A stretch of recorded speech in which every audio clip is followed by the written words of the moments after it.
the power of storytelling. Sbu, we can all know your story because you're very verbal about it. You are articulate in telling your story. So we've all heard your hustle around More Fire. But there's only one Sbu. I can try and emulate you. Everybody can, but they will never be able to tell your story as authentic as you can. Virtual Mkuku, thank you very much, guys, for hanging out with us on this Monday afternoon.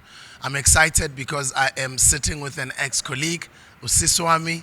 She is an inspiring South African professional, entrepreneur, and I'll give you guys a taste of what she's achieved. Mrs. Happy Makuma Longiti is a graduate at communications and has for the past 6 years or so strategically contributed in reinventing the country's buy local campaign for the better. She's a businesswoman, she's a social entrepreneur, a budding author, a motivational speaker, and educator. She is a PR and marketing executive. She joined the proudly South African establishment as an executive, marketing and communications back in 2015 to head up the organization's marketing and communications department. And during her tenure at Proudly SA, it is safe to say the campaign is much more relevant, relatable, and much more attractive since its inception. With her experience and knowledge, she has contributed immensely to the Proudly SA fund around a turnaround strategy. Her experience spans a number of companies, including Seagram, SA, SABC, Shivas Regal, the Forum South Africa, MetroFM. By the way, the time when I got fired at Cozy FM, at Metro FM, I almost got it. Well, I got into a lot of trouble, but I almost got her fired with me. But it's so bad. We were working together there. She's been at Celsi, Divine Relations, Harbor Productions, the Primi Group. I had a restaurant. I remember the Primi Piatti days. Henner Groove, guys. Let's go on a really sorry cheats. Groovy, man, whatever. Kunjani. Yay. The Primi Group. The Primi Group. I remember that. Yes. Started here in Rosebank, yes. Which is where I trained. Yes. And then I got those comments, but umbonile uwile. Ugezi zitsha zase Primi Piatti, not knowing that I'm training to open my own. I think you were with Abu Pudlebu Kunguluza. Yes, I was. Wow. It was during that time. Not Rosebank now is prime, guys. Yeah. It was those days when Rosebank was starting to be developed. Absolutely. And Rosebank now has become something else. It's you know? I mean, we were talking about how it has transformed into a world-class precinct. Yeah, it's a city on its own. It's a city on its own. How are you doing, Mrs. Ngidi? I'm happy to be here with you.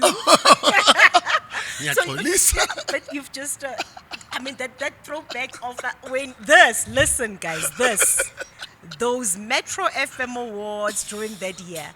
But you know, Sbu, you did not listen also. And I had a nice conversation with you off-site, and I'm like, my brother, we're going to these awards, ne? Don't take the brand on stage. Please. Did you see that letter that came from management? No, I'm fine. What does Buddha do? In his jacket on stage. More fire. And guess who it was that gave the letter, the letter that reads, Dear Sbu, it is with regret to let you know that you have not been scheduled. In the broadcast terms, not being scheduled means you are fired. You're more fired. Yeah, you are more fired. And it was yours truly. I remember my corner office. Sbu, please come see me. We need to talk. I have something for you. Please read this letter. It was the hardest thing, my brother. Shame, I know. The hardest thing. And I knew because we got along well. I know, we also got along well. We got along so well. We were brother and sister, which we still are. Yeah. But also because I'm a serial entrepreneur, at heart. Yes. I knew that for you was the moment for you to talk about your brand at that platform. Yes. The hardest. So I did fire Sbu, guys. Actually. Can you imagine? I fired the DJ Sbu. Amen. Do you know what makes me happy is You've got your own line or own brand of wines, and that's why I'm angry at you. Good, why didn't you bring it here? Because I wanted people to see it. And I wanted us to reconnect and say, I'm sure now you even understand better. No. I will take my bottle of wine to every platform. Yeah. Except here, which is such a that's not very smart of me today. But yeah, so I have a bigger appreciation of what you did that night with this brand more than I ever had then, because I understand that every opportunity is your market. Every opportunity is your access to market. You know what I mean? So I'm sorry, my brother. But no, don't be sorry. What I'm proud of is what you're doing now at Proudly SA, because I've always been an unofficial ambassador of yours. Yeah. I've always been, guys, we're local, we're pushing this local thing, we're starting our own things, we're supporting each other, Yeah. and I'm always loud about that. Sure. Abanye abantu ngiyaba-irritator nokuba-irritator. So now let's talk about you championing the Proudly SA, not only turnaround strategy, but the campaign over the past couple of years and the current one that you guys are busy with. Yeah. And it's been such a beautiful journey because I mean I've worked with you, Sbu, and you know that when I get involved in something, I'm in it to win it. It doesn't matter whether I'm on radio behind the scenes like I was at the SABC. It doesn't matter whether I am selling the country's narrative now. It doesn't matter whether I'm selling my bottle of wine, or when I'm into something, I am in it to win it. So I live the Proudly South African ethos. You know, I wear local. This is from Ezoketo, which is a young designer in South Africa who's doing amazing work. So I live the brand. In fact, bangibiza usisi we local. Awusizwe local. Mina ngubhuti we local ke. Wena ubabes we local. Babes were local. Yes, babes are official babes were local because, and I think I have an appreciation over and above doing my job. For me, it's not just about collecting a check. It's about a principle. And the principle is that a business like yours or a product like yours, and just like any other product that our viewers may have, it contributes to the GDP of the country and of the economy. And the reality is that the private sector is not going to be able to absorb everybody who's looking for a job into their ecosystem, because we as a country, we just do not have enough jobs. Therefore, what's going to happen to those people who are actively looking for a job? Entrepreneurship has to work. So the work I do at Proudly South African is one, to educate South Africans about the importance of buying local products, supporting local services, to contribute to the economy, because we can all play a role. And I always argue in the course of doing my job, which is educating people about the importance of buying local and supporting local, and what the economic impact thereof is.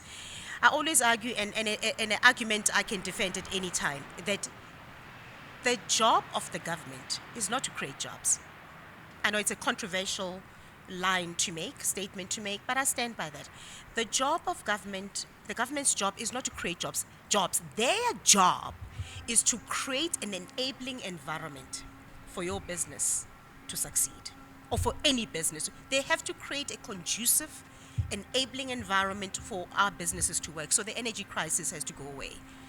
The water crisis has to go away, because then businesses cannot operate optimally. So that's what I do at Proudly South African.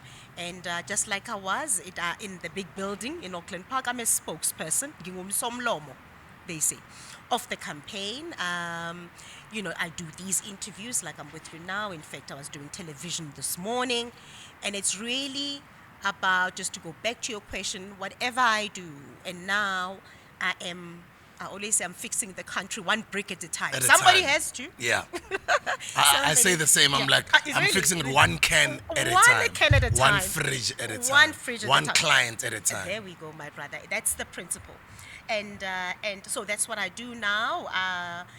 Work at Proudly South African to remind South Africans that the buy local narrative is a tried and tested method the world over. Every country in the world has got its own buy local message or campaign for the country, for the betterment of the economy, and South Africa is no different. So I so grateful for the job I do. In fact, when I left the big building, I was so devastated because I loved my job at the SABC. Same here. No, I loved it. I mean, that Yo, was same we had a here. special thing going Yeah, there. I know. We had a No, sense- we yo, had we guys. really just we're a bunch of Yo. energetic, bright minds who understood radio. You know what? Who really understood. It was not just a thing. And our numbers were showing. You remember Our- we were growing. No, listen. In our tenure, our numbers just Listen, kept on we growing. were at the peak of our careers during that time. If you think of our colleagues around that Oh, time, man. so we were really just doing work. I can look back, and I'm sure you can too. Yeah. Look back and be proud of. The only part I'm not proud of is the letter of dismissal. No, it's but okay. everything else. I mean, I'm glad it happened because I wouldn't have You wouldn't a have company pushed like what is that happening much. to this right now. You know? I Yeah. never want to say I'm successful. But remember the But work- yeah. I want to say to people we are growing, we're doing well. We're doing yes, well. ma'am. Remember the work we did? I mean, the kind of strategies that we put together back then, and I would imagine it lied with the comms and all of that. We were so real, and we did the kind of things that our audiences would relate with, and this is why people fell in love with that radio station. I remember I took you. Ay, mara bengihlupha namne. No, I used to say, we're going for a photo shoot, wear your Bongadlala. suit. Ayi, bongadlala, Yeah, wear yeah. your suit, groomed, wear Yeah. your suit, let's go. Yeah. And then the one day I took you to Isidingo. Oh yeah. You became an I actor. remember. I became an actor. I remember. Yeah.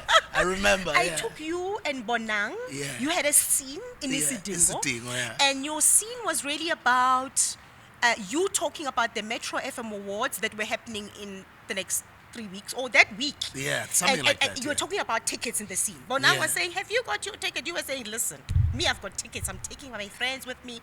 But that's like thinking outside the box. To say the metros, I mean, it was a transversal strategy that we did where we would hop from one production to the next. And that's what was nice about the SABC, right? That's it. Because you can be able to speak to the other leaders within the organization and cross promote, but not a lot of people were doing that. Cross promoted, and that episode that had you and Bonang was the most watched. And it's things that we found out later about it, obviously through our news clip PR stats. But that was it showed the power of engagement and storytelling, because we were telling a story, but using characters or personalities that people loved. And people believed in everything that you said at the time, and during that situation and all. So we did amazing work. I mean, we did amazing work. Yeah. It's incredible. I want to hear about the current campaign that is exciting that you're doing with Proudly SA. Yes, so excited. So for the longest time, we thought, we've been talking to South Africans, but I think we got to a point where when we re-strategize, because you can't be too complacent when you're in business or when you are in a position of influence, if you like. And we thought for the longest time, we're saying to South Africans, buy local to create jobs, buy local to sustain jobs, which is great. But they hear us via radio, television interviews, or pressers, or social media. But we thought the strength could be in the voices of people we believe matter the most, our children. So we have a campaign that we've just launched, where we're using the voices of children, and it's called Second Half. It's based on a football analogy. So imagine F&B Stadium, 90,000 spectators.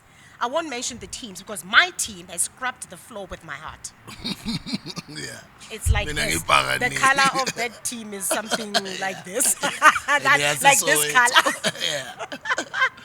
So it's second half, and we're basically saying, so think during second half, you go to the changing rooms and the coach comes back and says, listen guys, we're not doing very well on the pitch, so the game plan has to change. When we go back second half, we need to show these guys what we're made of. So it's that principle where we're saying to South Africans, COVID forced us to pause as a people and forced us to rethink our loyalty to local products and local brands. And local brands and products and services carried us during that time. So second half, we go back to the pitch, and the game plan has changed. And in the context of life, we are out again, right?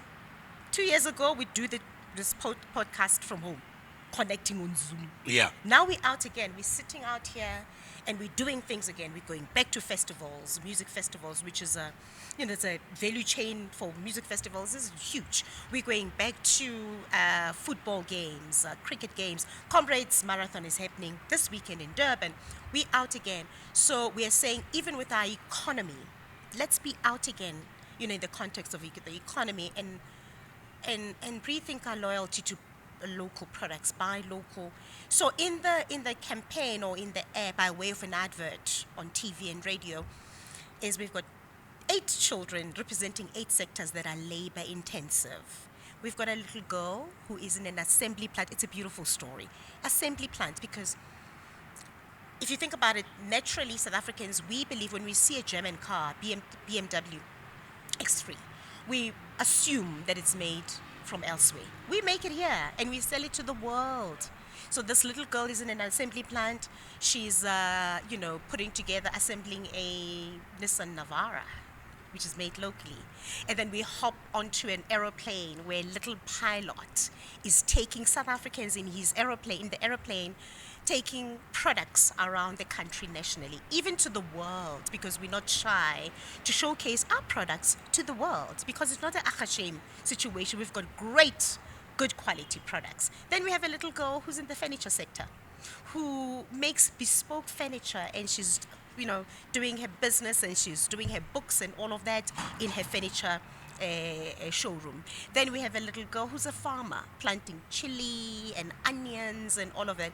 A huge sector that contributes a lot to the economy, to job creation, to their value chain is extensive, but also livelihoods are impacted positively. There's a little guy who's a manufacturer who gets up in the morning. In fact, I'm so passionate about that because it's based on an IP that we came up with as Proudly South African. We're right in the middle, Ekasi, representing township economy. He wakes up at a home in Vilagazi Street, puts on his uniform, he walks the Vilagazi street, going to work to go catch a bus or whatever the case may be. And then we have a little designer, who represents the clothing, textile, footwear, leather, massive value chain. A little Gert, if you like, in the fashion business, a little David or Pulse or Scalo Designs in the making, who's in his factory and somebody comes and buys their clothes from him. So it's a beautiful, emotive, and the objective was to be very emotive. When you watch that campaign, something has to give in you. There's got to be a shift in you where you hear them. And the fundamental question at the end of the campaign, they say, and they walk the streets of Johannesburg behind beautiful historical buildings, holding hands, all wearing their respective, clothing that represents a sector. A little pilot, as you can imagine, a farmer and all of that. And they ask one question: our future is in your hands, and what are you going to do about it? If that doesn't leave you with a thought, nothing will. Because these are our kids. These are our kids. They're asking us. They're asking us. They're saying to us, your purchasing decision today, it might be a can of more fire. It might be a cup of coffee. It might be a smartphone. It might be a flat screen that you're wanting to change in your home. You might want to renovate your bathroom. You might want to change your carpeting, your blinds. You might want to buy a car. Whatever it is, there's a local version of it, if you like. And so they're saying that if you make your purchasing decisions today, us as adults, in favor of local product, then their future will be in good standing. That's all there is to it. You've been a part of a lot of successful campaigns, and I'm looking forward to this one. I can't wait for it. Yeah. What makes a good campaign? What makes a great campaign? The power of storytelling. Sbu, we can all know your story because you're very verbal about it.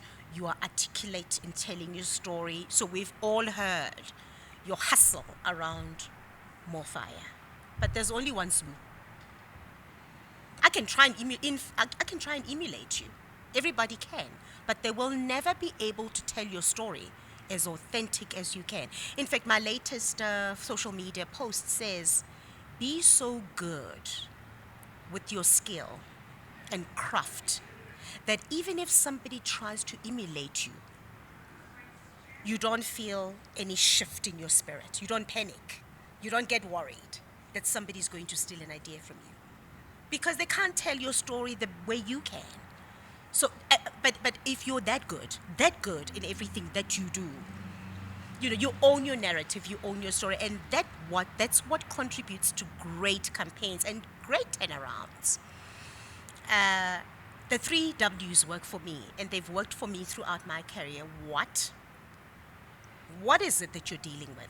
So, for example, you're a company that has a crisis management situation. So, what? And then that'll be accompanied by admit.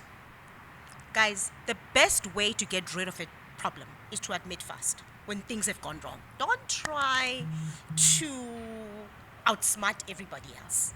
Admit.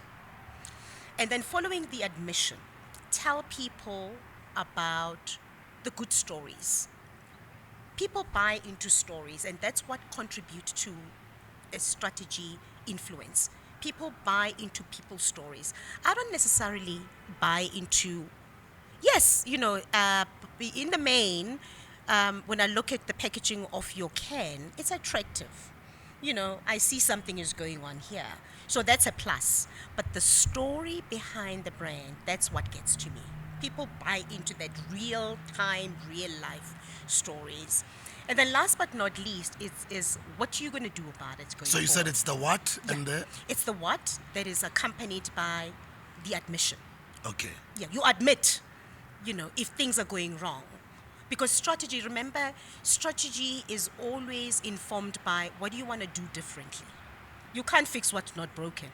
So what do you want to do? So what? Admit. And then you say, you ask yourself a question, what? And you admit, okay, there's a problem here. And then you move on to, but surely there must be something we've done right. Try and find it. Even if it's 1 out of 10. It's still a good story where you are now influencing the perception, where somebody will say, yeah, they've messed up, but that, and you capitalize on that. And then what are you going to do going forward? You then multiply the one good story that you have by contributing more to good story, because like I say, people buy into people's stories. And in fact, that's what we do at Proudly South African. So as much as we go out there and we showcase everything we do, we also tell the stories of products that are affiliated with us. We told stories such as, there's a brand called Makamisa. Started at home, I think at Dube or Orlando, if my memory serves me right. And they package condiments, acha and all of that. Beautiful story. Today they have a big factory there by the airport. We took them to the Franchise Association of South Africa. We put them in a room, and they were, the Franchise Association came with their, their affiliates, and people like KFC and Chicken Licken and DIY products and all of that. And those guys got an opportunity from KFC. You have a story like a beautiful story of two ladies who it's a legacy story where their mom used to make the best khemer ever. Akunamsebenzi in our world without a khemer. Yeah. It got short, and you can have all the fizzy drinks that you want, but there must be that khemer element to it. And it's called Yamama Khemer. Today, because of their affiliation with Proudly South African throughout the years, they've managed to build a big kitchen in Midrand where it's a factory. Congratulations, Yamama Khemer. I remember when I used to repost the hashtag DJ Spoo on Saturdays. Yes. When you guys started. It's amazing what you guys have achieved. I am so proud of you guys. They are killing it. There's a brand, a Protiegas, at the Protea Shopping Center. In fact, his business started at home. and his home was a corner house, and the business is called Ikona Dlala. And he makes pizza, the best pizza in the country. Shout outs to Konrad Lad. I'm so Konrad proud Lad. of you, boy. You know what I I did mean? you your first ad. There Your we first go. ad. You know him. Keep pushing, bro. He's an amazing story. And because we've made available to him, which is something we pride ourselves in as Proudly South African, access to market opportunities. We've taken him to Delicious Festival. We've taken him to... He always says every time he makes money there, he goes back into the business, Ekasi, injects the money back into the business, pays off his debts, and continues to operate. Now he's got 2 more restaurants that he's, managed to secure because of the affiliation that he has with us. So it's access to market opportunities that is very important in our worlds, because it's one thing for you to have an amazing product, but if you don't have a market to sell your product to, it defeats the purpose, right? You won't be able to make it, and that's what Proudly South African does. So the campaign, second half, it's really such a... I mean, if that message doesn't do something in you, then I'm not too sure what kind of a human being you are. It's one of the... It must start to feel uncomfortable, Swoop. It must start to feel uncomfortable if you, as a consumer who consumes something every day, if you don't support or buy anything local, it must feel like you've done something wrong.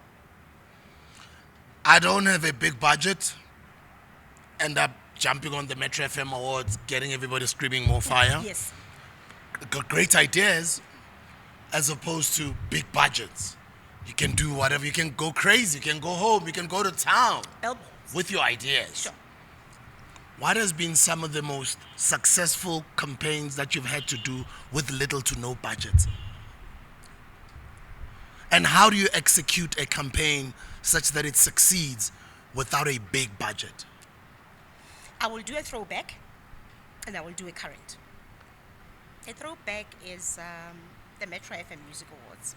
That was the biggest pub property in the country. Yes, there was a bit of money that came in from either the provincial government or or private sector. However, even then, somebody had to sell it to the private sector to be able to invest money in it. And in the absence of that, creative thinking and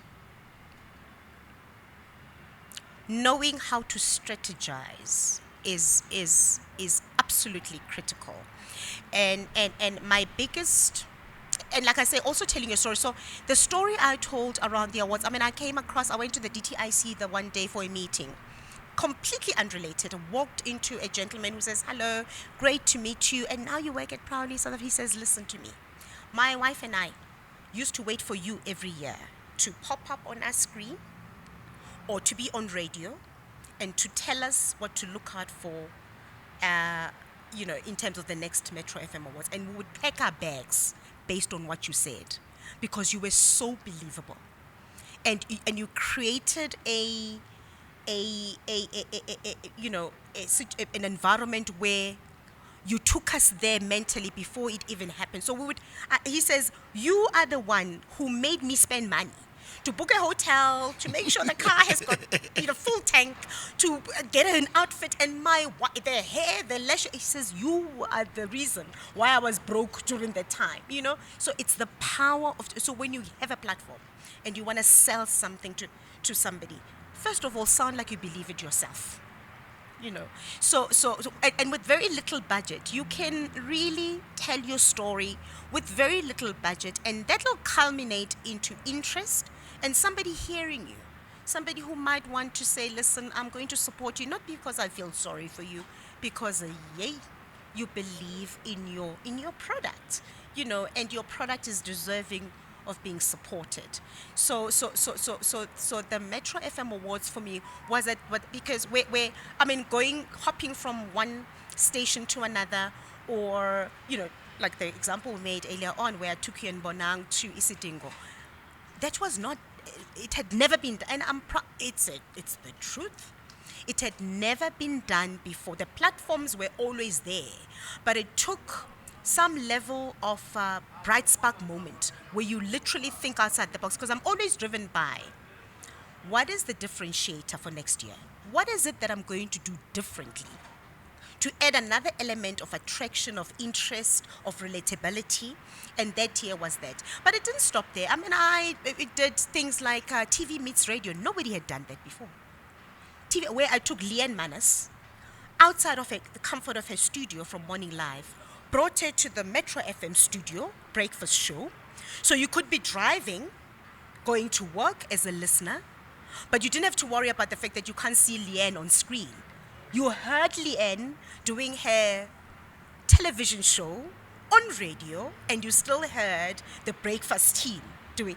And if you were home watching Morning Live, you could still see Morning Live and still hear radio on the screen, which is something that had never been done before. Took the breakfast team or any other show to Cape Town. And we did a radio meet television with Expresso TV, morning shows, both on television. I remember and radio. that. I remember that. Yeah. Do you remember? Yeah. TV meets radio. I came up with that. And obviously, and after that, people follow suit. But it's a proud moment, and it is not said with arrogance. It is said with humility and self-praise. I always joke and say, I don't want to be an angry ancestor. Ne?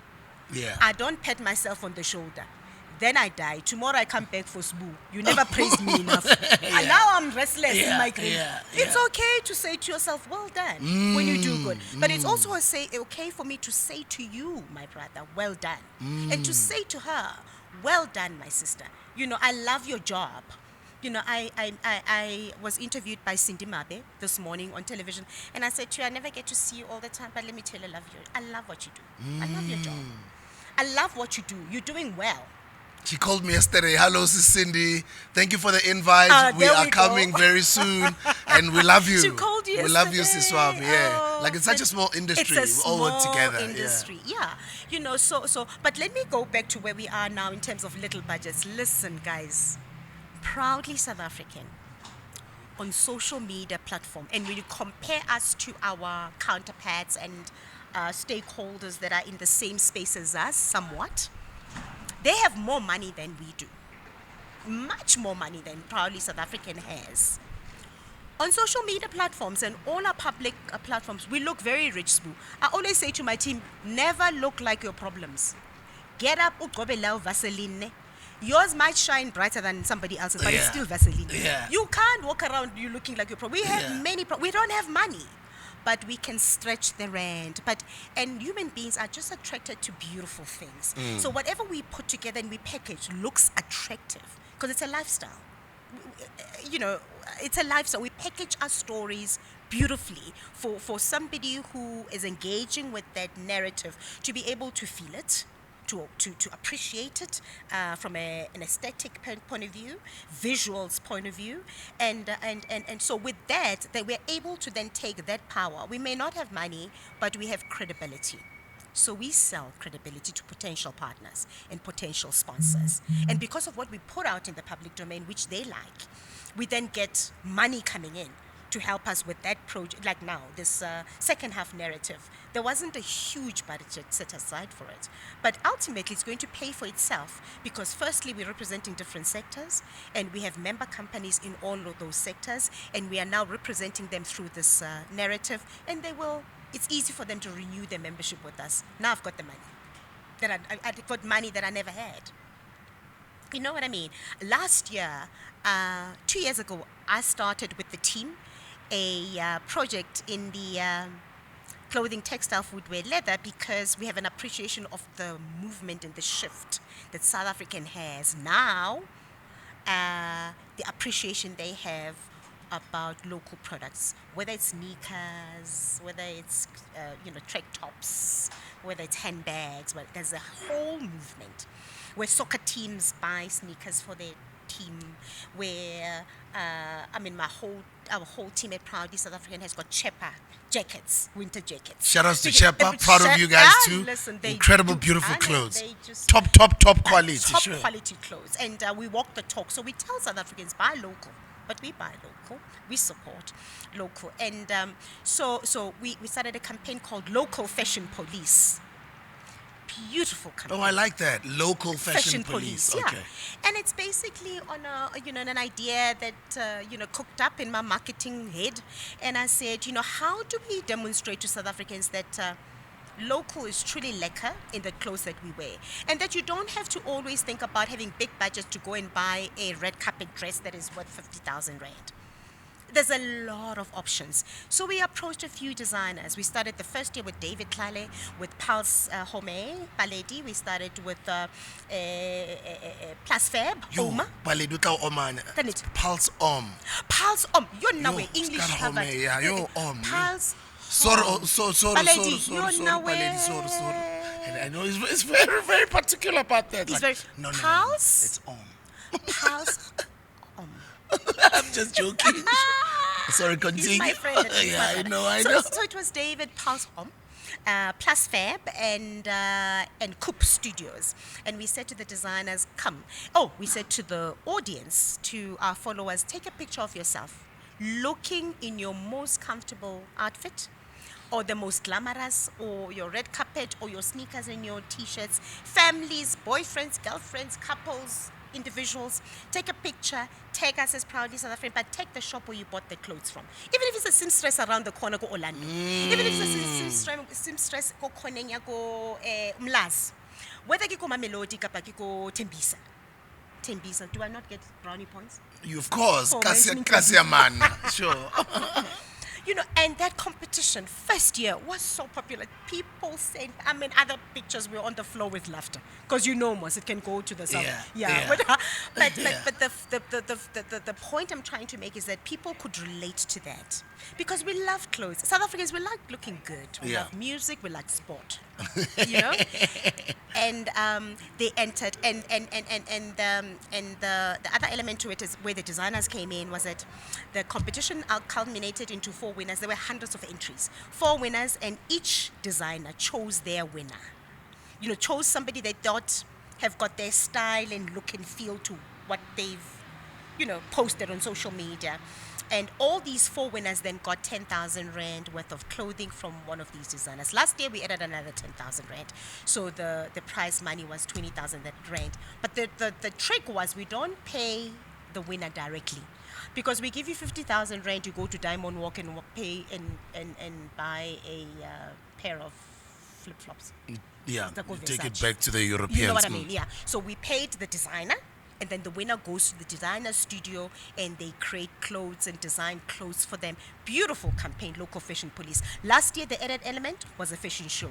I get you. Yes. This year, the added element is we're having a workshop with other designers, but we bringing in younger designers, and that program, we call it Your Journey to the Marketplace. How to ultimately get to be a, last year we worked with Scalo and Rubicon and, Gavin Raja. How do you get to claim your space in the retail space? And that program will be bringing in young designers, Your Journey to the Marketplace, where these big designers will train them or spend time with them or upskill them and all of that. And this year's prize is 40,000 Rand per winner. So, but it's it's something so simple where there was zero budget.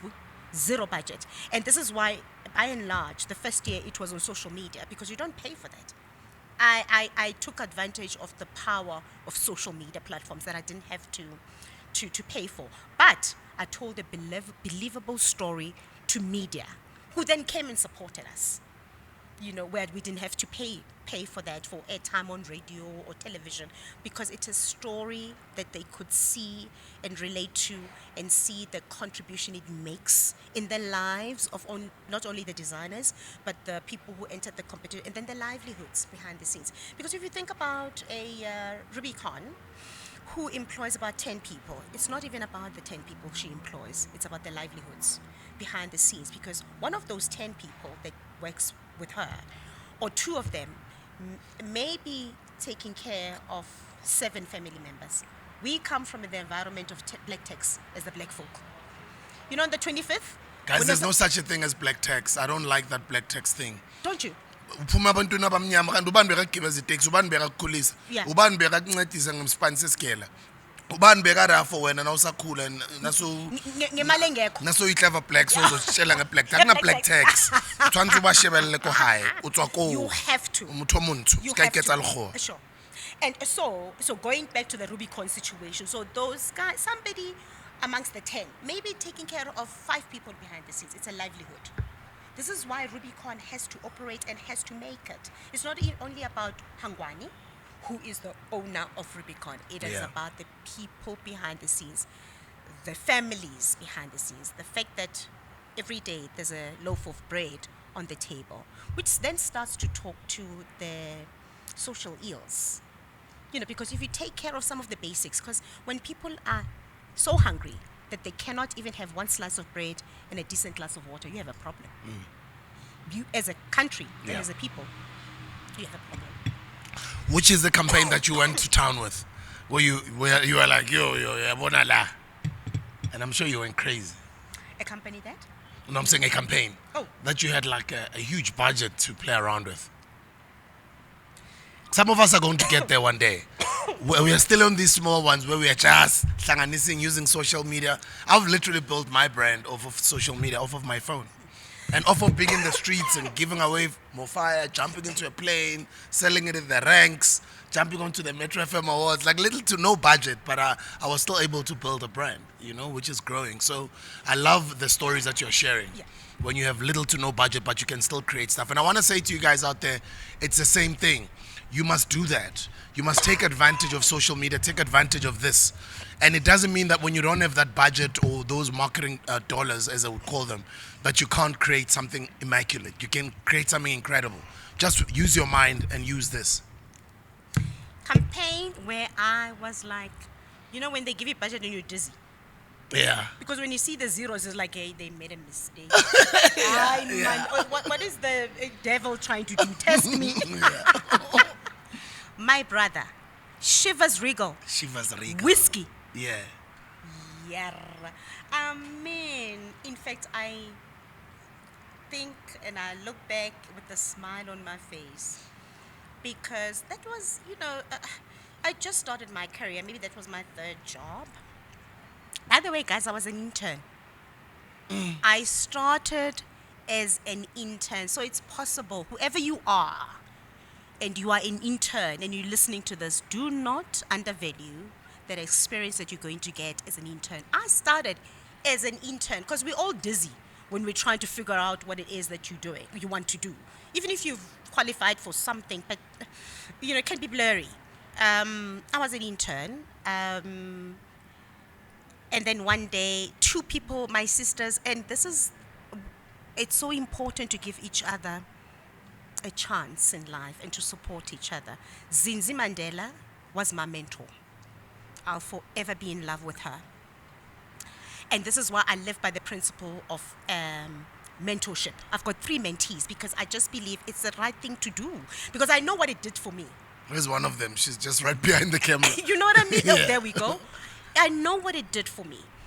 And then when my sister, Kanye Lomo, she was with True Love then, and she said to me, I like your facial features. And listen, guys, I'm an intern. I'm like, first of all, I admire her because she's a True Love. And then she says, can I please use your face for a soap product that I'm like, what? And she did.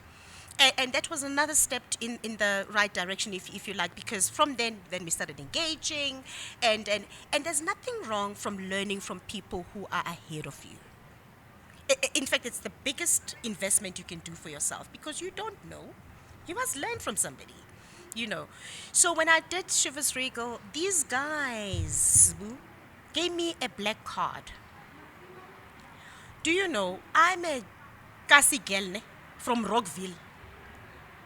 From the dusty streets of Rockville, there by Togoza Park. Yeah. You know what I mean? Yeah. Yeah, I used to but I've always been an entrepreneur in mind. I mean, when I was younger, I would go there by the Rockville Dam, and we, and I would make people pay for a boat. Uh, the scrap cars in Yeah. auction, and then you take the door, Yeah. and you put it in the water, Yeah, and yeah. then you say And then it's a ibang boat. karkaskepe Bam yan, patele yeah. 20 cents yan. Yeah. Yeah, I mean, I have to make money. Then I guess kolong I am loaded. Yeah. Ke nna ke reka discopas and supply. Yeah. So I'm not surprised that I ended up, where I am in terms of entrepreneurship and grabbing an opportunity when no one else sees it. That kind of vibe. But Shivers Regal gives me they come to me, I go for a job interview, and they interviewing me as an ambassador of Spice Gold. Remember Spice Remember Gold, Spice guys. Guys, remember Spice Gold. Yo, the days of Solantis, Bo Spice Gold. Spice Gold. Or Bo- Captain yes. Morgan. Yes. Thank you so much. Captain Morgan. I Captain remember Morgan. Captain Morgan. Absolute Vodka. Absolute Vodka, Which yeah. was in the same stable. So Seagram, which was in my bio. Yeah, yeah. Those were the brands. Ngiyabonga, ne? Thank you. Thank you. And so they give me a task and a role, and it's Spice Gold. So I'm an ambassador of Spice Gold. I'm in the liquor business and all of that. 6 months later, they say to me, they see something. I think it's the tenacity and the drive and the energy and the wanting to be in it to win it. The sales are doing the talking. I don't even know what I'm doing, but obviously I'm believable in the story that I'm telling when I sell the brand. Before I know it, they said, you are promoted to be the marketing manager nationally, Shivers Regal. That's when they give me a black card. Guys, who gives a black card? Has no limit. Do you hear me? It has no limit.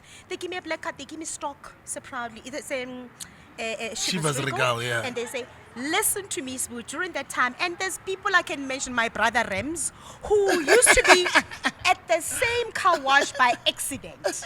Because he knows in my boot there's a bottle of Shivers. Rams, thank you so much for giving us our first interview. Our first Mofa interview was with you. Thank you, my brother. I'll never forget that. I want you to know that. It's a story you must forever tell. Thank you, and I appreciate you. Actually, he could have gotten into trouble as well. For doing that? But he was like, Was come it on through. radio? Yeah, it was on radio. Really? But Not anyway. even his belief. Anyway, that's a story for it. But you see the risks we've taken. Yeah. And For each other. For each yeah. other. Now that's why I say it For takes a each village other. to raise a No, it child. does. So everybody Your child is mine. claim your barking, your contribution to Yeah. our story. Yeah. Because you played a very big even before this, man. Yeah. Everybody don't feel anybody don't help Anything. pilong. I don't want to come here and now start saying, hey, black text, this and that. Yeah. Ba kae batho ba ba nthusitseng hore ke Ba bangata, duleng? Bo ba Greg bangata. Maloka, bo Kabzela, bo Ba Fresh. bangata. I can name them, Like I am because of a lot of people out there. And this is the staying power from a certain group of people from a certain era. Greg Maloka, out of the blue, WhatsApps me and says, creates a WhatsApp group with somebody who's a potential buyer of wine out in the Cape, and says, hello, my brother, so-and-so, meet my sister Happy, make it happen. He's amazing. And no one asked him. I didn't say anything. But he looked at my product, he believed in it, and he said, here's a sister who is doing something amazing. I'm going to contribute towards the success of Bella Wines. That's what Greg does. Greg calls me yesterday. I'm doing a June 16 campaign, Yeah. reliving the old moments of YFM. I don't have a budget, but I'm going to pay you. I'm going to put money into your pocket. It's just a 1 hour thing. I'm like, Greg, even in 2023, it's like I don't even have to be asking, like I don't even want money. Like this is you, I'd do anything for you. It's like, no, my brother, I put some check in your pocket. So we love you, Greg, sure. I love you. The musical maestro, The Mr. Maluk. musical maestro. And so Shivers Regal. Rems, yeah, Shivers Regal. So I would literally go to, I drove a mustard Golf GTI. It was the only one mustard. And it was, my registration number was HPY for Happy 707, which is my father's, my home number in Rockville. Yeah. That car, no one hijacked it. No one messed with it because everybody knew it. Go to a car wash on a Saturday, all my brothers are there. They are there by accident. It's about the Shivers Regal. Oh, yeah. But Yeah. the sales, boo. The sales. I mean, when I came to my boss, who's a white guy, and I said to him, I managed to get through to the office of President Mbeki because a little birdie told me that he loves Shivers Regal, but the blue label. The blue label at the time was worth 2,000 rand, lots of mine. Yeah. And I took it to Ndadimbeki. It's a gift. And they thought if you can get through to, and I don't know how I did it. I mean, there were people in the industry at the time who were a lot more experienced, and also it was a male-dominated industry. I don't know if you remember that day, Mickey Baloyi. Yeah, I remember. Who did Johnny Walker. Yeah, did Johnny Walker. We once were at the same activation. I come out with my shivers and says, "My little girl, stay in your little corner. You know nothing about whiskey. You know, put me." But needless to say, over the years, I learned so much from Bra Mickey, to a point that the two brands were not competition anymore. We felt like, I mean, Bra Mickey's strategy was to drink whiskey, the Scottish way, which is a tot of whiskey with a block of ice or water. My strategy, I was like my brother and my sister. If your Chivas Regal goes down well, down your throat, and it makes you happy, and it makes you feel amazing, and you want to drink it with Oros, do you, my brother? Yeah. If you want to hoy Coca-Cola in there, my brother. Yes, do it. Students. Yeah. But for me, it was about the sales. That brand was, in fact, I mean, some of the people that, who, coming from that era, always say, when Chivas Regal owe you royalties. Guys, they owe you. I mean, so budget there. Then I went to Scotland, I went to Aberdeen, I went to London to the distilleries and to the to headquarters and all of that. And this black card, they would say to me, shop until you drop. I would be so guilty with it. Do they mean I can shop a pair of jeans? What do they mean? when I get to London and I get to Aberdeen, can I go to the most, expensive restaurant? And the answer was yes. If you take care of our brand the way you do, we need to take care of you. So they empowered me with what were basics at the time to ensure that I bring value and I bring the sale. I mean, the Summer Awards, there's 1 year or two of the Summer Awards that were, back then were so popular, and they were in Sun City. The after party of the Summer Awards, the after party was brought to you by Chivas Regal. I must have stock that was worth 300,000. At the bill? The bill. For that night? Yes. When you walked into the Valley of the Waves, yeah, there was Chivas hanging from the roof. Marang. Yeah. Dreamcatcher. Dreamcatcher. And Pindi. And Pindi were the PR agency for the Summer Awards. They remember that party. T-Boss from Kaya. 959, yeah. Mr. Mkweli. Yes, was my DJ that day. I got BMW from Midrand, BMW South Africa, to give us 20 cars to drive to Sun City, and we drove stakeholders. It was a lifestyle. They were driven by I don't know what I went into the BMW head office. I don't know what I said. For them to release 20 cars. Guys, Spoo, I do not know what I said. It must have been English from Harvard. Yeah. Or it must have been a puppy face that I presented in the book. And I was young. What in the world of the universe did I say to BMW for them to be so comfortable to release top-class German cars, to go all the way to Sun City, before we drank the Chivas, obviously, get there, my boss was there. He didn't know what happened. He was like, I was reluctant to release stock worth 300,000 initially. But I think the value that the brand derived from the event outweighed, that 300,000 was a drop in the ocean. For what the value you brought. The value I brought. Guys, know your value if you work in corporate. Wherever you work, know your value. And if you're working at an environment like she's explaining, corporate environment, and your company, you can see that they actually do look after you. Put in more value. Yeah. Because the more value you put in, it's going to work to your favor as you grow your career. Now she's telling it as a story in the past.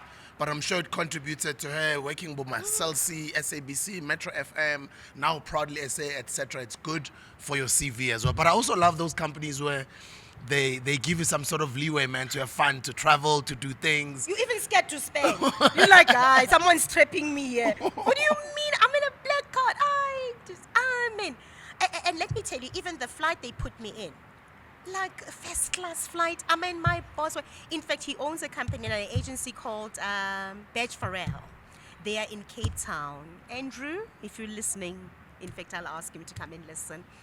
And we're still in touch. I mean, that when somebody just believes in you and gives you the freedom to let your creativity flow, what you bring to the table is amazing, which is exactly the kind of... And I've been fortunate in the work that I've done. I mean, the CEO of Proudly South African is exactly that guy.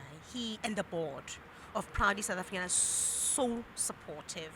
My boss is so supportive. He just really lets me go to town with no budget or very little budget, but allows me to bring the value that I promised him when they interviewed me.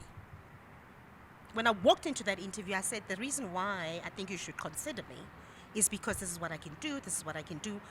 Not only have I proven that fact, but I've really just, I've done my bit. I've brought what I committed to bring to the party.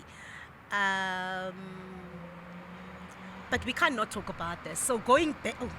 Yeah. I wanted to say, Okay. you can be as bright as you can be. You can have your Harvard degree as you can be. But if you don't have that streetwise attitude or mentality, there's a lot of doors that you can't open, or there's a lot of deals you can't close. And I think what works to your advantage is that Utwa Soweto, as much as you can carry this corporate, polished, amazing human being, it all started somewhere from Kokasi. And I want to take you there a bit before I finish this interview. No problem. And it's a beautiful place you're taking me to, because I come from a very warm home. Also, way to Kokasi, Rockville. A family that was parents that were not wealthy, but that and they both late now. And my father 6 months ago, I'm sorry. But thank you. And they left a firm foundation for my siblings and I. What we do with it is entirely up to us. But it starts from there, a very warm home where when I think back to that now, it gives me a fuzzy feeling. Because my father and my mother would tell me or tell us right back then that we believe in you, we hear you, and we see you. You matter. And that's the principle I've taken everywhere, because they affirmed me. At no point did I question that. So if the next person on the street doesn't tell me that, I don't feel empty. I just focus on, I hear my father's voice, I hear my mother's voice who told me I matter. They hear me, they see me, and I can do anything that I put my mind to, and they will support me. And that they did. In fact, this morning, just before I got into the television interview, I missed my dad, who would watch my interviews and insist on phoning me while I'm live. Maybe never Yes, that's daughter. what he wanted. No, but then there'll be 11 missed calls. And then I get off air, and then I phoned him. Ngithi Mdungu, kwenze njani? Athi bengifuna ukukutshela ukuthi utshele lo muntu oku-interviewa, bengifuna ukukusiza to answer. I wanted to help you, because you remember my black coat lengayithenga in the local. It was back then Woolworths. It was in Braamfontein at the factory. He relived his local moments, and he wants to help me to contribute to content, because he had an appreciation of the work that I do. So he wants to. So this morning he would have phoned me to say, "Hey, but my dear, you forgot to tell her." Whatever it is. Yeah. So that's the kind of home I come from, Elokshin, Soweto. So this narrative that, it's not possible. I want to dispute that with every fiber of my being. So diketo, iskotshi, Iskepe, let's think about that. yeah. That means less than 20 cents. Yeah. It was a park, umgusha, diketo, every izindlu. Yeah, But and my love for cooking. And I'm the wife. The mother. In fact, I grew up, at home, my siblings and I, there's TV programs we liked, like Tom and Jerry was one. Yeah, yeah. Before we left, my father took us to school. At 5 to 7 5 in to the 7, morning. but we have got to catch Yeah. Tom and Jerry first. Yeah. And then Yeah. the Huxtables. That was Good Morning South Yes, Africa. Good Morning South Africa. Yeah. The Huxtables. Yeah. We were, as far as I'm concerned, I was Denise. Yeah. We just didn't have a Theo because it's 3 girls. Yeah. But I was Denise. My father was not a doctor. My mother was not a teacher. I think Claire, the mother was a teacher or a professor or something like that. But I emulated to be better, to matter, to be seen.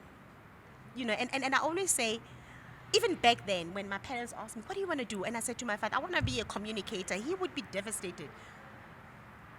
My dear, he used to call my dear, and me my dear. What do you mean you want to communicate? Now is a communicator, man. Yeah. Because in his head, the communication world, what is that? So I've always been that person who, I believe that I was destined for stage. I was destined to talk, and I was destined to teach. In fact, teaching is a profession that I have the utmost respect for. And I believe I'm a teacher. I just teach in a different format. You are a teacher. Yeah. That's why I brought you to the episode. There we go. Because this is an educational platform. There we go. Yeah. Because without teaching, guys, none of us would be here. Yeah. We wouldn't be Yeah. able to talk, read, so teaching it's the most important in my view. But anything else, comes from there. And so that's a kind of, so they did their best. They took us to good schools. So I come from a typical, so today when I go home, I will hoot from the corner. Our home is in a busy street, Vundla Drive. I never forget where I come from. I might twang here, but when I get back home, in fact, I'll go park my car. And when my father was there, he's so cute, bless his soul. I would park the car and literally say, hello, Dad, leave and go. There's that corner, Plome corner. Hebzana, I'm Hebzana. Yeah. Yeah. Hebzana, Fede, radio. People, it's a community celebration, an embrace. But it's how you behave when you're in that environment. Because I'm one of them. So maybe and ngidla the same koda le abayidlayo ngaleso sikhathi leso. That's not a platform for prawns and caviar. In a platform yayo at another, in another time and date and place. But there you become who you are. So that's that and I look back and I'm so grateful at the character that my upbringing, Kaya, Lokshin, did for me. I only left home when I started my internship with my first check, where I found a flat in the south of Joburg, Winchester Hills, and my mother literally gave me 1 saucer, 1 cup, 1 teaspoon, 1 plate, 1 glass, and said, cheers. Sure. And my younger sister thought I had the horrible mother. Even my daughter today, when I tell her that, she says, but where did you sleep? I'm like, on the carpet. Yeah. Yeah. On the carpet. I will never forget that. There was, when my first night out, I took my younger sister with Gutang Size to unpack Leo bag with clothes or whatever. And we had dinner on the carpet. We tray lay stove. The tray in the stove that you grill with? We went to buy slab chips and fish and rolls, and that was our plate. And we sat down and we ate from that. That built character for me because I'd never then had a sense of entitlement. And I never thought that anyone owed me. I was never bitter at my mother. I was lucky that I got the fork and knife, just one, and 1 glass. Everything else that came after that, I bought my own bed, my own fridge, and this is why I believe that when my parents left, they know I'm okay. Because they set such a firm foundation. And it is the same foundation that I hope to emulate, that my children are able to then learn from. In fact, how I started the Bella wine, just quickly, is a legacy thing for me. My daughter asked me one question one day, and I thought, there's one person who can do something about this and set a real example. Nobody else can. And I have a responsibility to do it. My daughter, ukhanyisa igama lakhe, and her other name is Isabella, hence Bella Wine. And in the biblical context, because I believe it means royalty and God's promise. So I miscarried twice before I conceived her, and I miscarried once after her. So she was really God's promise. The Lord said, I will give you a child one day when the time is right. And Isabella came. But one day she asked me a question. So she used to share a desk at a school with a white little girl, her name is Olivia. On Bears Nodier, there's a restaurant called, a coffee shop called Olivia's that we loved. I loved the cakes and the smell of coffee in the morning. And Bella and Kanyisa and I used to go there. Then she found out. She came home one day and said, Mama, we have Olivia that I share a desk with. That shop on Bears Nodier is named after her. The coffee shop we go to, that's Olivia's restaurant. And I'd seen the mother there before, but we're not that friendly. So I just thought, Naya Uzenje, a coffee shop, because we're all in Northcliffe. Until Kanyisa says, and then she's asked me a question. Is it only white people, Mommy, that can have businesses that are named? I mean, how does Olivia she has a restaurant. How does that work? And then I spoke to her and I said, no, it's not only white people. Then I told her the story of the Maponyas. You know, I made an example of stories like that. And Uti, there's many other businesses that you may not be aware of that are run, founded, owned by the black folk. It's not a white thing or just the privileged ones or whatever the case may be. Then one day, because I live by this principle, the universe puts you exactly where you ought to be. It's never a mistake. I find myself in Stellenbosch surrounded by the vineyards. When I'd gone for a meeting that had nothing to do with winemaking, a light bulb moment. And I thought, I love red wine. What are the chances? I don't have land, so I can't plant my grapes. Yet. There we go. Thank you, my brother. Don't have land yet, but what are the chances? I'm going to investigate and ask and find out and equip myself with knowledge and spend time. And then on over and above that, the president said, stay home. Stay home. Do not go anywhere. And the bottle stores are closed. And I thought, Mr. President, I'm not going to go and buy pineapple and yeast, because we all did it. Yeah. We nearly killed ourselves trying to make alcohol. Until they said the yeast is finished. Remember? I remember, sure. Caught it off the air and say, hey, sorry. People who made the most money around that time got to go up, take it or leave it. Yeah. And I thought, why don't I make my own wine? But it really, quite honestly, it was the question that my daughter asked me.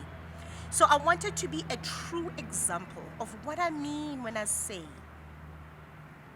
even a black girl, a black child, a black boy can also do it. And when I started the business, I told her, I said, I'm going to start a business. It's not going to be a coffee shop like Olivia's. I had a restaurant already. I'm going to start a business, and it's going to be a legacy. And I've involved her every step of the way, in moderation, obviously, because she's a kid. But I can tell you now that the foundation, which goes back to that firm foundation that my parents may not have been in a position to open up a restaurant or to have a wine brand, their own business, to show me how it's done. But the foundation principles and values that they instilled equipped me to know that I can do it. And today, Isabella knows that even when I'm gone, that business will be okay. She will take care of it. Because she knows how it started. She knows that I went to Stellenbosch, came back, then I didn't have money to go back, then I came back, then I went to test the wine, and I went to go find a winemaker, my brother, when I say to you that Bella product is mine, 500%, no one will ever come after me. I don't owe anybody money. I didn't take anyone's look and feel, and the artwork of the bee is mine that I started from scratch. I chose the paper that goes onto the bottle because I wanted to see. I went through 100, 500 papers to find the right quality, one I can afford, one that's not too expensive, but the one that is classy, that look amazing within bottles on a shelf. Yase Macro, where there's Rupert, there's Canon Cop, and Bella Wine is right in the middle. And it's attractive and somebody wants to buy it. I wanted to find paper that when you put it in an ice bucket, it doesn't peel off because of the water. I wanted to find a bottle that is heavy, that is, that no one's going to think twice about it when I price it. And then the product that is amazing. The funny story is that the one day I went and I started off with the Pinotage, and I've got 3 varietals now. Pinotage, Sauvignon Blanc, and a Red Blend. But I started off with the Pinotage because of its rich story.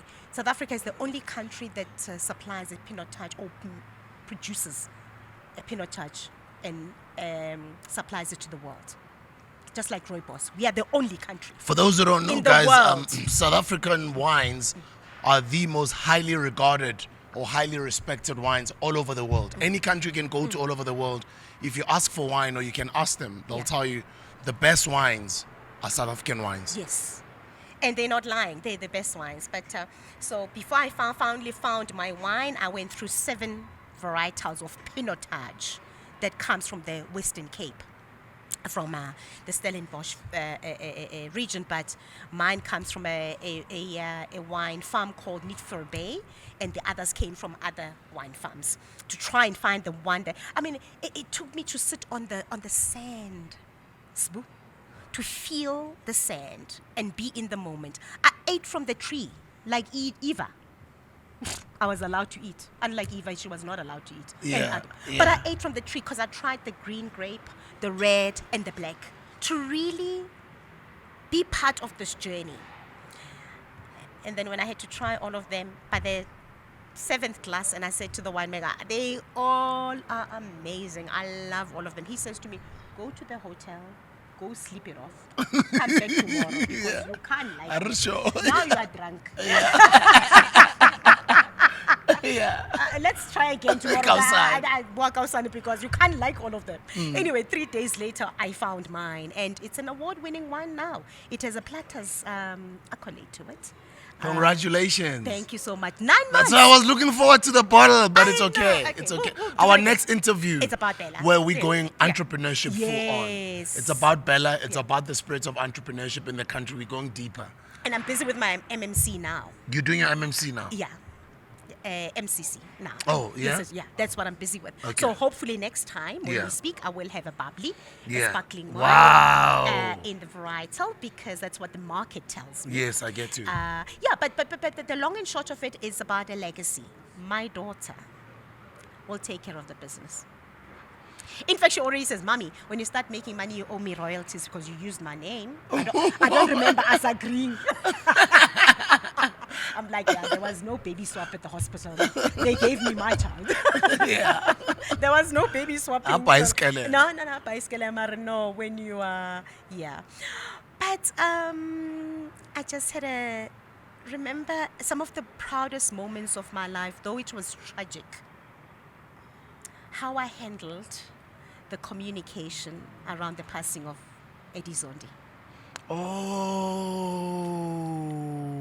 It took you right back there, right? Yo, I remember, is it Vista Soweto? Yes. How we packed it. Yes. Eddie Zondi was big. How we influenced programming for them. Oh, I remember you. How the listenership like shot Zondi, babe. Remember? Zondi, Makosonke Zondi. Makosonke Zondi. Rest in peace, Grootman. And I talk about him because next weekend we celebrate because remember he passed on June 16 when we were doing the MetroFM March in Soweto. I remember. Was the day. So I've been True, invited true, to true. his celebration where some of the industry colleagues are doing a music show that I look so forward to. But that for me, if there was ever a test in my skill as a communicator and as a storyteller, and be able to step into character, because you see the MetroFM Awards, it's a happy moment, pun intended. Yeah, jive while we're celebrating South African music. Pun intended. Pun intended. We're celebrating South African music. We look amazing on the red carpet. It's a celebration. It's a big party. But when somebody dies, passes on unexpectedly, that's not a happy moment. You have to step into character and be able to communicate. First of all, it was a rude awakening that Eddie Zondi was never ours. It was it was of national interest. He When was I say- loved. He was I- loved. He was loved. I don't think he even knew. Yeah, Lena didn't know that big, that Yeah, no. much. No, no one knew. We all loved him. But, Yeah, but we all. oh, man.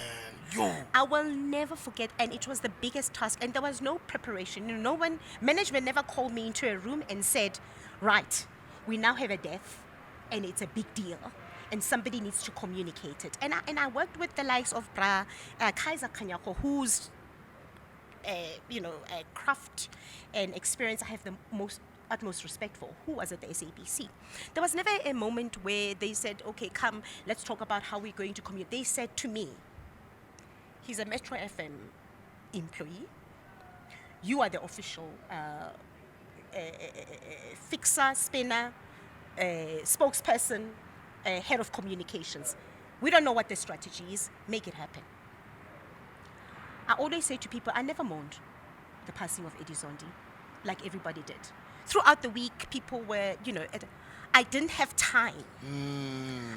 South Africans were not interested in my tears. They wanted to hear what happened to him. He said goodbye to us yesterday, and he was fine.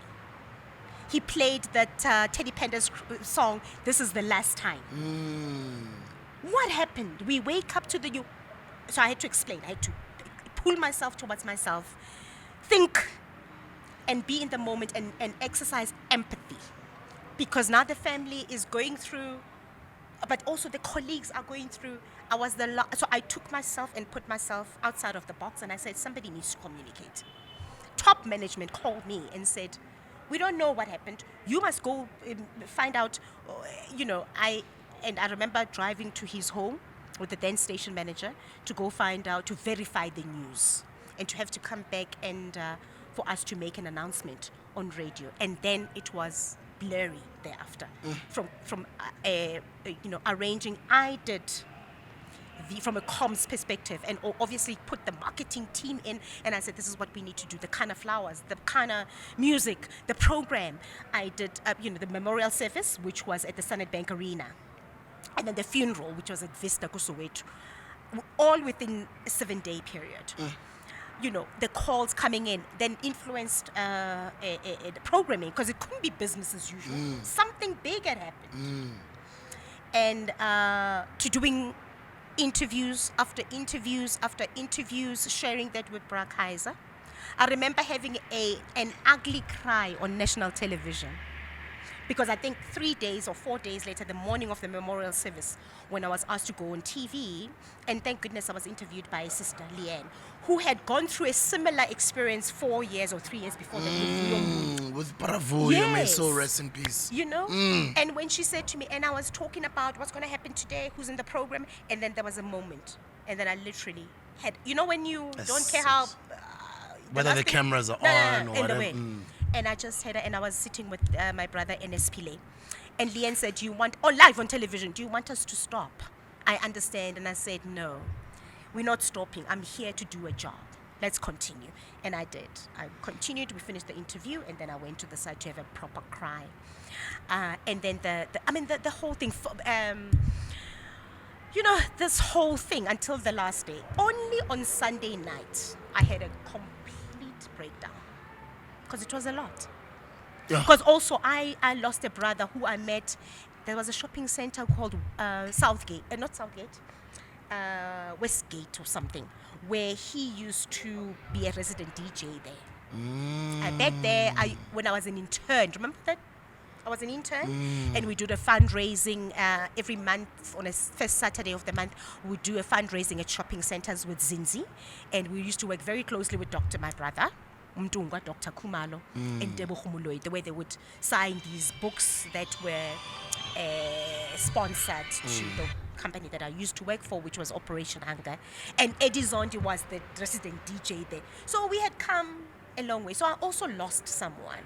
But that was, that still remains a highlight of my career. For me to be able to be true to my own feelings, to be able to show up for, his wife and I are very close now, and she says, I mean, she's got things to say about how that thing was handled in a good way. You know, how I showed up to be able to empathize and still be able to be professional, still be able to give our brother the best send off of all time. I don't know. I think you were there, right? At the Yeah, I was funeral. there. I was at the memorial At the and the memorial, yeah. funeral. Remember, He was at- my colleague. He was my Of grootman. He course. was, yeah. At the when we said our final goodbye, I called, but I had prepared all the DJs before. You had your little. There's an English word for it. Those little flowers. I was one of the pallbearers There also. we go. Yeah, with Robert Yes, and with all Robert. of us, yeah. And when the family had done their ritual with the umhlabati and all of that, and then we all came. I called all of us. We surrounded the grave, and in the background we played "This Is the Last Time" by Teddy Pendergrass. That was a production because there wasn't any other. I mean, that was the final proper. I will never forget. I've got that picture in my head. But it shows you that as a communicator and a professional and a strategist and an educator, you have to step into character authentically. Not act, because you are caught very fast when you try and act and then because you're forcing to cry. You know, to step into character, whether you're doing a happy event, which is the awards, or whether somebody, you know, unexpectedly goes. And shortly after that, which was my last year at Metro, I pulled in Robert and I said, at the next MetroFM Awards, I wanted to pull a Holocaust in the hall at the Metro Awards. And No, they not said, a Holocaust, a hologram. a hologram. What, a hologram, right? Not a Holocaust. A No, Holocaust. no, not Holocaust. Yeah. That's a church. No, a Holocaust Yeah, is... it's something horrible. Yeah. A hologram. Hologram, yes, hologram. The same way they did the Tupac. Please edit that. No, they must not. You must edit. They must Hello, not. my brother. They must see You what must edit. even professionals now, but they make mistake. But who make us? Edit, I love you. cut, edit, cut. A hologram. That's When I make this mistake, I even stopped editing them. I just you leave them don't edit. because I want I'm not going people to to try know, for nothing. man. We're all real, man. Ratswana. You're We all make human. mistakes. We make. I can imagine the closing of the Not interview with the A laugh. hologram. And they said I'm going to scare people. Yeah, how? Because he'll appear. Like No, literally. they think South Africans are not that smart. Come anyway, on. it doesn't I mean, matter. we spoke about the Yeah. Tupac one Yeah, overseas. You know what I mean? Yeah. And then my brother Robert said, "Don't worry, we'll still do it." It was the most heartwarming, tear-jerking, heart-wrenching, beautiful moment where I had his wife and the children ascend on stage, and Robert was doing a medley Yeah, I of remember the that. typical Eddie Zondi songs. I remember that. Do you remember that? Yeah, I remember that. It took some planning. It took some creative thinking. It took some thinking. I mean, when I said to Robert, my brother, you have got to do this tribute with me. You have to go on stage and do a medley of the typical Dandalion, Yes. BB yes. Wine. Yes. You know, those Mm. romantic repertoire. Yeah, the romantic repertoire. The romantic Guys. repertoire. Oh man. And I feel that event, the celebration and tribute in memoriam of Andy Zondi, was a drop mic for me moment. Because literally, a month later, I was gone. Drops the mic. Ladies and gentlemen, happy makhumalo ngidi umtungo. Hebzana. Hebzana kokazi. I'm looking forward to our next interview. This was incredible. Thank you, Siswami. Ngiyakuthanda ngenhliziyo yami yonke. May the good Lord continue to bless you. May everything shine bright. Everything you touch, we already know that it turns to gold. May it now turn to platinum. Your contributions in this country, and I'm glad that the young people are watching these podcasts to learn from people who've walked the path before them, so they understand the amount of excellence they need to tap into to take this bar even higher. I'm actually even glad you brought one of your interns here. She must see what you mean to us and what you've meant to all these big companies and your contributions to this country. Guys, that's how you must be. That's how you must that's where you must take your career.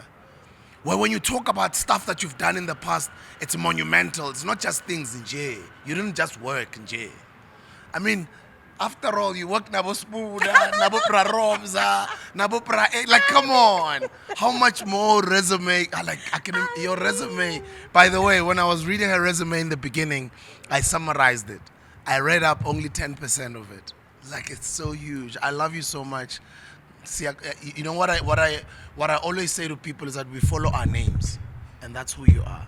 You're always happy, and people know. That's why I was saying at the beginning of the interview, I can imagine how difficult it was for you to fire me because we got along so well, and you're always a The happy most person. difficult thing. I thought that was a trap for me. No, but it Yeah, wasn't no, it you. was a trap. We also understood it wasn't you. Yeah, yeah, You yeah. know what No, I mean? no, Yeah. I hear But you, you had my to pass brother. on the message and make it happen. And I'm actually glad that it did also because I wouldn't have realized the capabilities that I have as a human. Yeah. I think I was also so much caught up in this celebrity bubble. I was on a comfort zone. So I stepped outside of that comfort zone and I went through a difficult time that made me become a man. Yeah. You know, so ngicela ukukubonga, and I'm looking forward to our next interview. We love you. Oh, can I just say something to you? Yes, ma'am. I've always admired your hustle. I've always had the utmost respect for you. We may not see each other every day. Thank goodness for social media, though, because every now and then we see what we are up to. But I mean, I admire you so much. I always have. I think at some point, I'm still a fan of the work that you do. I fell in love with the radio voice, obviously, initially, like many other women out there. But you are a force in a big way. You really are a force. But I also respect your being true to you. I mean, you're just for as long as I've known you, DJ Sbu is true to himself. You can say what you will until you are blue in the face. You know, you are so, your consistency is attractive. And so I love you. I love your work. You matter. You are her. I see you and I hear you all the time. And this opportunity, I do not take for granted. Both on behalf of Proudly South African for giving us the platform, but I also want to thank you in my personal capacity. I really, really thank you for your pat on the back at all times, your vote of confidence in anything I do, and thank you for making me feel like I belong. I feel I'm your sister, and I am. I think, you're my brother. And to those of you, the viewers, those who've been listening and watching us, my parting shot is that it is possible. Just believe in something. And be humble while you do it. I might be energetic and throwing my hands around and doing all sorts of things, but I do not forget to be humble because humility is going to pay your bills. See you guys on the next video. Danko! As they would say, the young people. Danko. Danko.